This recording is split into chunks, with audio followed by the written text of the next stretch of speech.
Kamisheni ya Utumishi wa Umma imekabidhi ripoti ya hali ya utumishi serikalini ya mwaka wa fedha 2024-2025 kwa Waziri wa Nchi, Ofisi ya Rais, Katiba, Sheria, Utumishi na Utawala Bora baada ya kuzifanyia ukaguzi taasisi mbalimbali za umma hapa Zanzibar.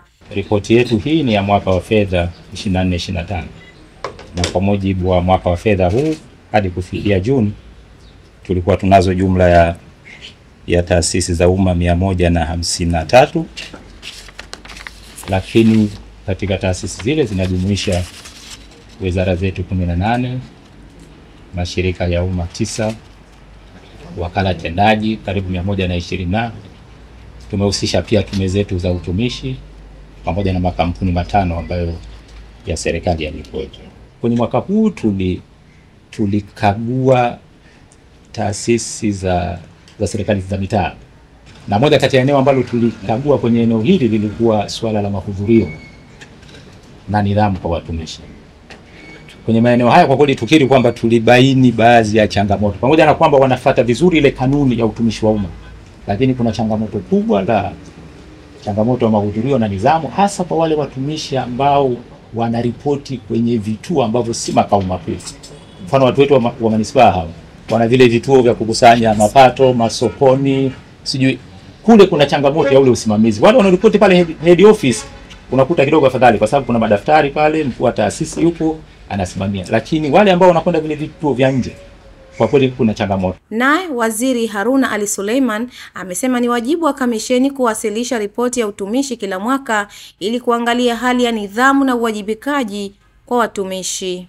Nimesikia ripoti hii, kwa ufupi summary ambayo ametupa katibu. Kwa kiasi fulani tumepiga hatua kidogo.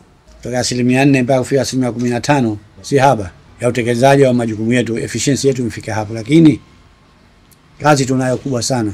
Ukitazama hizi taarifa ambazo summary ametoa katibu, tuna tatizo kubwa sana la hali ya nidhamu kwa watumishi wetu katika taasisi zetu. Tunafanya kazi karibu 47,000.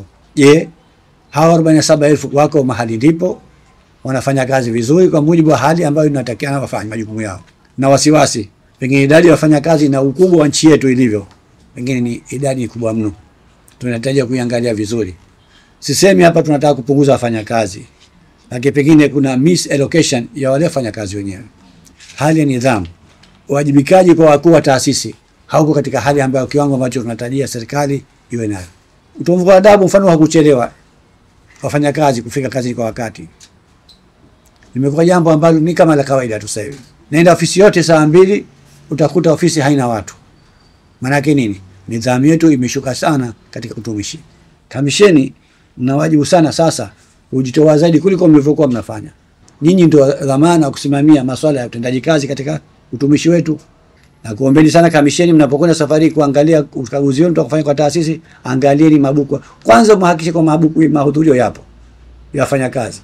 Na ile kama wana ripoti ama kwa wengine wa biometrics hivi, wengine kwa mabuku wanaandika pale. Wewe tazama pale kwenye buku. Kama mtu kaandika kaja saa 1:30, zinakuja saa 1:30 kama 30 zile. Wote 1:30. Maana yake nini? Ni udanganyifu tu. Nidhamu na uwajibikaji kwa watumishi wa umma ni nguzo kuu ya maendeleo ya taifa, kwani kila mtumishi atakapotekeleza majukumu yake kwa uadilifu, jamii itanufaika kwa huduma bora na maisha bora. Amina Omar, Al-Fatah TV Online.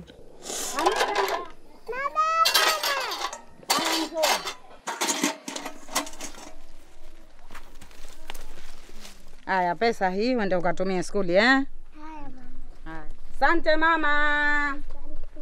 Haya. Mama mdogo. Nataka na mimi niende skuli. Mpumbavu mkubwa. Hizo kazi za ndani ushazimaliza hata unataka kwenda skuli? Nishazimaliza. Ulikuwa umwambie baba yako kabla hajafa akupeleke skuli. Mbona kumwacha tu akafa? Yule alijua kuwa wewe huna hadhi ya kwenda skuli.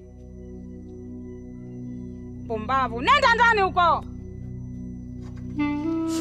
Ngalikuwa baba na mama leo kwa yasingenikuta kila siku manyanyasa.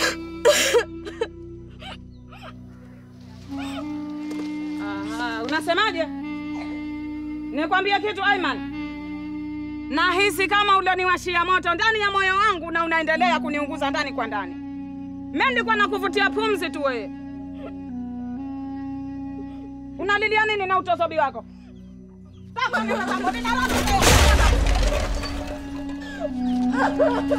Wifi! Usifanye hivi mtoto. Ramda nisirudie, lakini kama kufanya ndo nishafanya. Kunya moto basi niungue. Wewe hujui kama mtoto yatima huyu? Kama mtoto wako wewe ukamkuta anadhalilika kama hivi utaridhika wewe? Usimfanye hivi mtoto. Elewa kwamba leo kwake, kesho kwako. Kutokuwa na wazazi haimaanishi kuwa ndio chanzo cha kuishi kwa manyanyaso na masimango. Kila mtu ana haki ya kuishi kwa furaha na amani hata ikiwa hana wazazi. Kutokana na thamani na kujali taarifa kutoka sehemu mbalimbali, Al-Fatah TV Online inaomba ushirikiano wako mtazamaji, kutoka popote ulipo, kutupa taarifa za matukio mbalimbali ili tuyafanyie kazi na kuyarusha hewani, kama vile taarifa, habari, mikasa au matukio. Si hayo tu, pia unaweza kutupa taarifa kuhusu watu wanaokabiliwa na matatizo mbalimbali ya kimaisha ili tuyafanyie kazi kupitia jumuiya yetu ya kutoa misaada muhimu ya kijamii, Al-Fatah Charitable Association Zanzibar. Wasiliana nasi leo kupitia namba zetu za WhatsApp alama ya kujumlisha